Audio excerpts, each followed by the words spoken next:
Këtë të hënë ka dhënë armpushimi 60 ditor mes Shteteve të Bashkuara dhe Iranit, ndërsa shpresat për një marrëveshje të re mbeten të zbehta. Përfundimi i afatit vjen në një moment kur negociatat mes Washingtonit e Teheranit kanë ngecur dhe tensionet në rajon janë rritur ndjeshëm.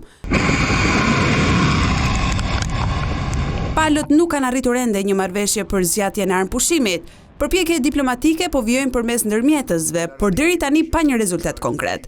Teherani dhe Washingtoni mbeten të ndarë veçanërisht për çështjen e ngushticës së Hormuzit, bllokadës detare dhe kushteve për rikthimin e një marrëveshje më të qëndrueshme. Në terren situata mbetet e brisht. Trafiku detar në ngushticën e Hormuzit është ulur ndjeshëm gjatë ditëve të fundit, ndërsa sulmet ndaj anijeve dhe kërcënimet për masa të reja ekonomike kanë shtuar frikën për një përshkallëzim të mëtejshëm. Ngushtica e Hormuzit është një prej korridoreve më të rëndësishme të transportit në botë.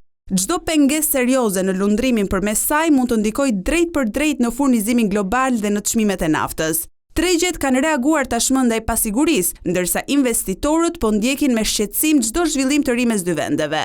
Në planin diplomatik, megjithatë, dera për negociata nuk është mbyllur plotësisht. Përpjekjet për të rikthyer dialogun po zgjerohen me vende të ndryshme që po përpiqen të luajnë rolin e ndërmjetësit dhe të parandalojnë një konflikt më të gjerë në lindjen e mesme. Por me skadimin e armpushimit, presioni mbi të dyja palët shtohet. Washingtoni kërkon që Teherani të bëjë lëshime, ndërsa Irani kërkon heqjen e masave amerikane dhe respektimin e angazhimeve të mëparshme. Tashmë pritet të shihet se çfarë do të ndodhë në orët në vijim. Çdo vendim i ri nga Washingtoni apo Teherani mund të përcaktojë nëse rajoni do të hyjë në një fazë të re negociatash apo në një tjetër përshkallëzim ushtarak. Skadimi i armpushimit nuk nënkupton domosdoshmërisht rikthimin automatik të luftës, por e bën situatën edhe më të pasigurt. Dhe në rajon ku një incident i vetëm mund të ndezë një konflikt më të gjerë, diplomacia mbetet për momentin e vetmja rrugë për të shmangur përshkallëzimin.